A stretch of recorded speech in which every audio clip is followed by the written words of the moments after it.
আসসালামু আলাইকুম, আমি হাসিবুর রহমান। আজকে গুগল অ্যাডসের একটা ভিন্ন টপিক নিয়ে আমরা আলোচনা করব, সেটা হচ্ছে অ্যাড ভ্যালু ডিফারেন্সিয়েটরস। দেখেন, অ্যাড ভ্যালু ডিফারেন্সিয়েটরস মূলত কী, কীভাবে কাজ করে, বা এটা আমরা কোথায় অ্যাপ্লাই করব, বা এটা কিভাবে অ্যাপ্লাই করতে হয়, এই বিষয়টা নিয়ে আমরা আজকে আলোচনা করব। এটা একজন মার্কেটার হিসেবে আপনার জানা জরুরি। তো চলুন শুরু করা যাক। গুগল অ্যাডসে ভ্যালু ডিফারেন্সিয়েটরস মানেটা হচ্ছে এমন কিছু বিশেষ সুবিধা বা কারণ যেগুলো আপনার অ্যাডসের মধ্যে থাকতে হবে যেন একজন কাস্টমার বুঝতে পারে সে আপনার বিজনেসটাকেই কেন পছন্দ করবে অন্য বিজনেসটা রেখে। আমি যদি এক লাইনে বলতে চাই তাহলে হচ্ছে অ্যাড ভ্যালু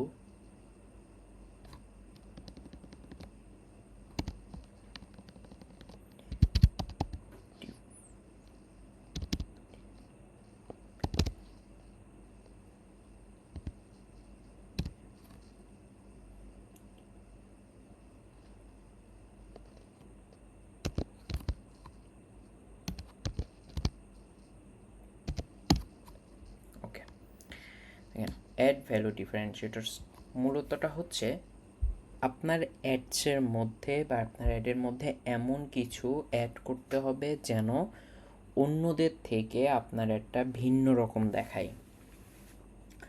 ধরুন, একই এলাকায় 10টা প্লাম্বিং কোম্পানি গুগল অ্যাড চালাচ্ছে। আমি আবার বলছি, একটা এলাকাতে 10জন প্লাম্বার কোম্পানি গুগল অ্যাড চালাচ্ছে। সবাই অ্যাডসের মধ্যে সেম জিনিস লিখেছে, বেস্ট প্লাম্বিং সার্ভিস। কেউ লিখেছে প্রফেশনাল প্লাম্বার নেয়ার মি, আবার কেউ লিখেছে প্রফেশনাল প্লাম্বার নেয়ার ইউ, আবার কেউ লিখেছে কল আস টুডে। দেখেন, কথাগুলো সেই 10টা গুগল অ্যাডের মধ্যে সেমই দেখা যাচ্ছে। তাহলে কাস্টমারের কাছে প্রায় সবই একই রকম মনে হবে। কিন্তু আপনি যে অ্যাডটা রান করেছেন সেই অ্যাডসের মধ্যে যদি আপনি কিছু ডিফারেন্ট জিনিস অ্যাড করতে পারেন তাহলে কাস্টমারের কাছে সেই জিনিসটা ডিফারেন্ট বলে মনে হবে, আপনাকে চুজ করতে ইজি হবে। কিভাবে? দেখেন, কেউ একজন লিখেছে বেস্ট প্লাম্বিং সার্ভিস। তাহলে আপনি ওইখানে বেস্ট প্লাম্বিং সার্ভিসের জায়গায় আপনি যদি লিখতে পারেন 24/7 ইমার্জেন্সি সার্ভিস, দেখেন তার থেকে আপনারটা ডিফারেন্ট হয়ে গেল। কিন্তু আবার সে লিখেছিল প্রফেশনাল প্লাম্বার নেয়ার ইউ। আপনি এটা বাদ দিয়ে আপনি যদি এখানে লিখতেন লাইসেন্সড অ্যান্ড ইন্স্যুরেড প্লাম্বার, দেখেন তার থেকে কিন্তু আপনারটা টোটালি ডিফারেন্ট। আবার যদি আপনি লিখেন সেম ডে সার্ভিস অ্যাভেলেবেল, বা আপনি যদি লিখেন আপফ্রন্ট প্রাইসিং, দেখেন এইগুলা যদি আপনি লিখেন তাইলে আপনার একটা তাদের থেকে ডিফারেন্ট হয়ে যাবে। তখন কাস্টমার সঙ্গে সঙ্গে কিছু স্পেসিফিক রিজনটা দেখার সাথে সাথে আপনার বিজনেসটাকে সে চুজ করবে। এই রিজনগুলোকে আমরা মূলত বলি অ্যাড ভ্যালু ডিফারেন্সিয়েটরস। দেখেন, আমি যদি আর একটা এক্সাম্পল দিই তাহলে আপনাদের কাছে ইজি হয়ে যাবে। সেটা মনে করেন বিজনেস ওয়ান যিনি আছেন তিনি লিখেছেন প্রফেশনাল, আমি যদি লিখি PROFESSIONAL প্রফেশনাল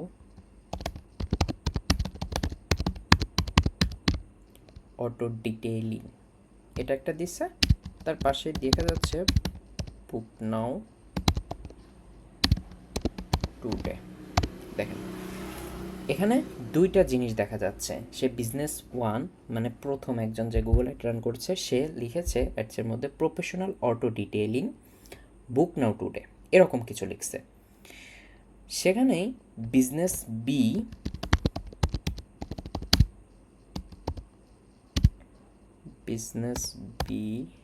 টু যদি আমি দিই, সে দিয়েছে MOPI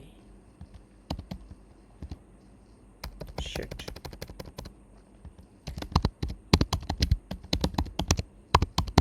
mobile detailing at your location. দেখেন তার ফার্স্টেরটা থেকে আমারটা কিন্তু অলরেডি ডিফারেন্ট হয়ে গেছে। এইটাও থাকবে, এটাও থাকবে। এই এই অ্যাডসটার উপরে ক্লিক করার চান্স সব থেকে বেশি হবে, কারণ এটা থেকে এটা ডিফারেন্ট দেখা যাচ্ছে। ইভেন এটার মধ্যে সব কিছু ক্লিয়ার বোঝা যাচ্ছে,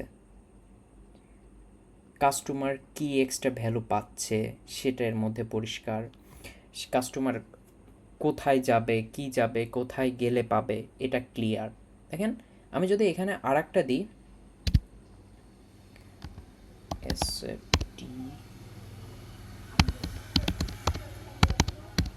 স্যাটিসফ্যাকশন,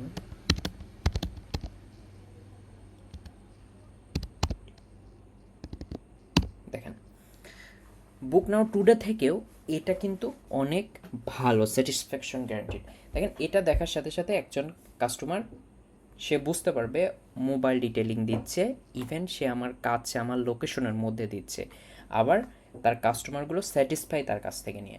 অর্থাৎ এক কথায় যদি আমি বলি, বিজনেস 1 থেকে বিজনেস 2 যেটা আপনি রান করতেছেন, আপনার অ্যাডসের মধ্যে আপনি ডিফারেন্ট কিছু অ্যাড করেছেন, এতে আপনার অ্যাডগুলো ডিফারেন্ট হয়ে গেছে। মূলত এটাকে বলা হয় অ্যাড ভ্যালু ডিফারেন্সিয়েটরস। তো আজকে এই টপিকটা নিয়ে আলোচনা করা হলো। পরবর্তী ভিডিওতে আমরা পর্যায়ক্রমে অ্যাডস কিভাবে ইমপ্রুভ করা যায় আমরা সে বিষয় নিয়ে কথা বলবো। আজকে পর্যন্তই। আমার জন্য দোয়া করবেন, আমি আপনাদের জন্য দোয়া করব। আসসালামু আলাইকুম।